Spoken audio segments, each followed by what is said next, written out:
Sir जैसे भी शादियों का सीज़न चल रहा है, फिर बर्थडे पार्टीज़ मान लो, तो उसमें जाएं या फिर अवॉइड करें, क्योंकि पेरेंट्स भी बोलते हैं 2-4 घंटे में क्या हो जाएगा, कल पढ़ लेना। ऐसे क्लास में भी आज शायद एक बच्चे को डांटा था कि ना भैया ना वही शादी में गया था 7 दिन के लिए, वो भी है ना। अब खुद की शादी में कोई 7 दिन नहीं जाता, और वो कज़न ताऊ जी के लड़के की शादी में जा रहा है कितने दिन के लिए, 7 दिन, है ना। लास्ट ट्यूसडे मेरे सगे ताऊ जी के पोते की शादी थी, मैं एक दिन गया था। मेरे दोस्त और मैं, मुझे पढ़ना थोड़ी, मेरे तो पढ़ाना ही ना, कोई और पढ़ा देगा, क्या दिक्कत है। फिर मैं एक दिन के लिए गया था।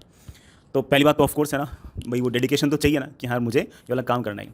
बाकी मुझे ऐसा लगता है कि जैसे मान लो कि तुम 2 घंटे शादी में गए, लेट्स से फॉर एग्जांपल, तो तुम्हारे 2 घंटे वेस्ट नहीं होते, ज़्यादा होते हैं, ज़्यादा होते हैं। वो पूरा माहौल जो है ना वो तुम्हें चेंज करता है। तुम बड़ी मुश्किल से तो इतना बोल बाल के मैंने ट्यून्ड किया अब ये लास्ट वाले सवाल के लिए कि बेटा तू 22 दिन लगातार सिर्फ यही वाला काम करता रहे, सिर्फ यही सोचता रहे, वगैरह वगैरह, और अचानक से बीच में शादी आ गई, ओम रिंग क्रिंग अब लो, है ना, सब बिल्कुल मामला उसी तरफ चला गया।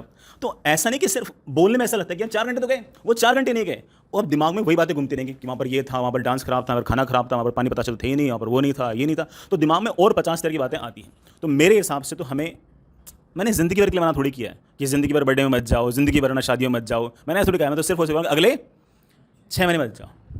अगले 6 महीने अगर शादी में नहीं गए तो ठीक है, और अगर अगले 6 महीने अगर शादी में गए तो आगे लोग बुलाएंगे ही नहीं, ठीक है, ऐसी हालत हो जाएगी। इसलिए अगले 6 महीने तो जाना ही नहीं है।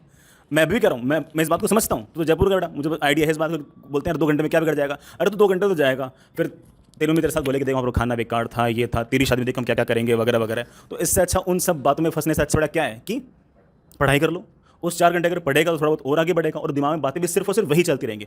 तो ज़्यादा साइकोलॉजिकल गेम है, टाइम का मैनेजमेंट इतना बड़ा इशू नहीं है, साइकोलॉजिकल गेम ज़्यादा है। हम बड़ी मुश्किल से अपने दिमाग के अंदर बाकी सारी चीज़ें हटाकर सिर्फ और सिर्फ ये करें कि अगले 6 महीने तक यही बात दिमाग में आनी चाहिए।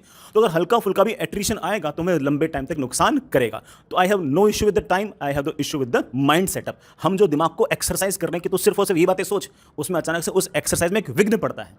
तो मेरे ख्याल से कम अगले 6 महीने तक तो इन सब चीज़ों को अवॉइड करें। ठीक है, कर सकते हैं ना।